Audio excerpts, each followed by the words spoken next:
Madam आज आप किस लिए ये प्रेस कॉन्फ्रेंस बुलाई है? अस्सलाम वालेकुम। देखिए, दो मामलों पर जो है वो हमने यहाँ पर आपके सामने जो चर्चा करने वाले हैं और लोगों के सामने ये बात रखनी है। सबसे पहला ये है कि जिस तरीके से हमने बताया था कि पिछले नवंबर 2023 में कुरान शरीफ जलने का मामला जो पेश आया था, कचरे के ढेर में जो कुरान शरीफ जला हुआ मिला था, उसके ऊपर एफआईआर हुई थी। लेकिन उस एफआईआर को सिर्फ और सिर्फ 1.5 महीने के अंदर जो है वो बंद कर दिया गया और ये बताया गया कि कोई अपराधी नहीं मिला। तो ये बहुत दुख की बात है कि भाई इतना अहम, इतना संगीन जो मामला मुमरा में पेश आया, लेकिन उसके पीछे कोई अपराधी नहीं मिला और एक मामूली सी चीज भी चोरी हो जाती है ना, उस केस को बंद होते होते 1-2 साल लग जाते हैं। लेकिन ये इतना सेंसिटिव मामला सिर्फ और सिर्फ 1.5 महीने में बंद कर दिया गया। हमने आरटीआई के थ्रू इसकी डिटेल्स निकाली थी। फिर हमने सोचा कि भाई हमने तो ये ठान लिया था क्योंकि एक पॉलिटिकल पार्टी अपनी जगह, शहर में हम एक मुसलमान सबसे पहले है और इस शहर ने मुझे मुमरा की बेटी कहा है, तो ये मेरा फर्ज है कि ऐसे अपराधी जिन्होंने ये काम किया वो पकड़े जाएं।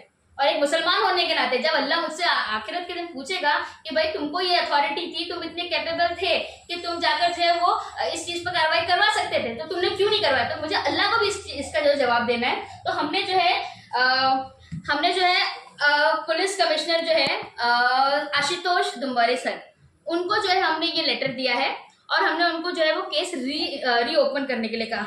आप यकीन नहीं मानेंगे, उन्होंने ऑन द स्पॉट जो है वो केस को, जब उन्होंने केस को सुना, ऑन द स्पॉट उन्होंने केस को जो है रीओपन करवा दिया। उन्होंने फौरन एडिशनल कमिश्नर को जो है चार्ज दिया कि आप जो है इस केस को देखिए और इसको जो है रीओपन करवाइए। और एडिशनल कमिश्नर ने डीसीपी के साथ जो है वो वार्तालाप करके मुमरा पुलिस स्टेशन में हम आए थे। मुमरा पुलिस स्टेशन में यानी परसों के दिन शाम में हम कमिश्नर साहब से मिले और रात में ये केस जो है वो रीओपन हो चुका है। इसके ऊपर अब री इन्वेस्टिगेशन होगी।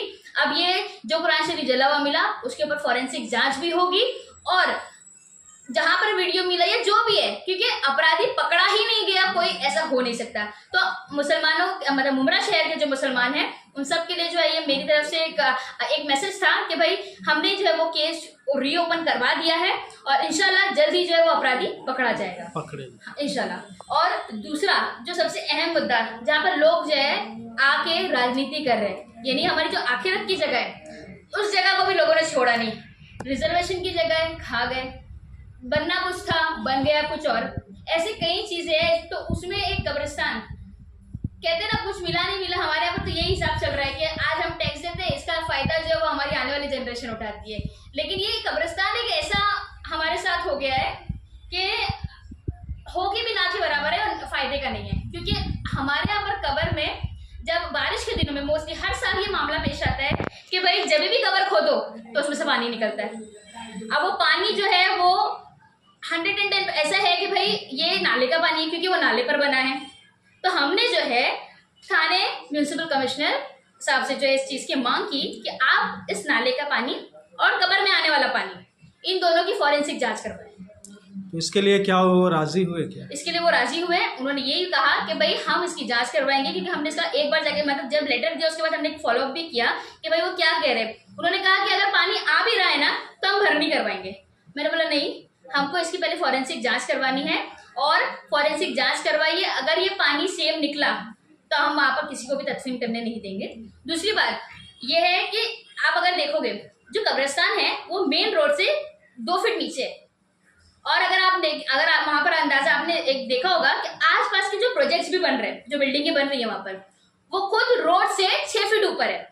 हमने एक सिविल इंजीनियर को बुलाकर वहाँ पर जो है सर्वे करवाया था, तो हमें इस चीज़ का पता चला कि रोड से दूसरी बिल्डिंगें भी जो है वो 6 फीट ऊपर बनी है।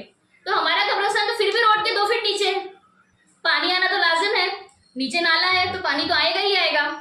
तो हमने उनसे मांग की है कि रोड के 6 फीट ऊपर जो है वो कब्रिस्तान होना चाहिए और फॉरेंसिक जांच होनी चाहिए। ये 2 चीज़ों की मांग जो हमने थाने म्यूनिसिपल कमिश्नर से की।